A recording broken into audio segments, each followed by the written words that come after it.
Komaram. First షూటింగ్కి రాగానే అతని క్యారెక్టర్ ఉందని తెలుసుకుని ఏంటి ఇంత రెవెన్యూతో డైరెక్ట్గా సీన్లు ఉంటాయి, అతను ఒక కీ క్యారెక్టర్ తెలియదు పాపం, తను ఎక్స్పెక్ట్ చేయలే. రాగానే షార్ట్ అంతా చెప్పేసి పెట్టి రవణ్ అని ఇలా కొట్టు అన్న.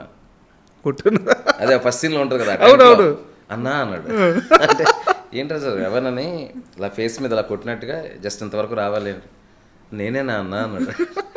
నువ్వే కొమరం, నీది అదే క్యారెక్టర్, నాగుల్ క్యారెక్టర్ అని చెప్పేసి అప్పుడు మొత్తం చెప్తే కళ్ళమ్మని నీళ్ళు పెట్టేసుకుని దండం పెట్టిపోయాడు. ఏమొద్దు నాగులు, నీ కోసం యాక్చువల్గా నేను వెతుకుతున్నాను.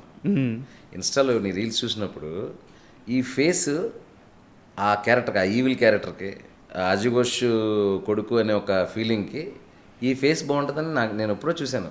నీకు నేను ఛాన్స్ ఇవ్వడం కాదు, నీకోసం నేను ఎత్తుక్కుంటున్నా సార్ అని చెప్పి అక్కడి నుంచి అతను he became so much emotional. చేసినప్పుడు కసి మీద ఉన్నాడు.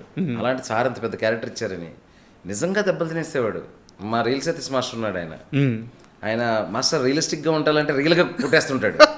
మాస్టర్ చచ్చిపోతాను మాస్టర్, ఎవరు రెస్పాన్సిబిలిటీ, కొంచెం చూసుకొని కొట్టేవాడి నేను చెప్తాను.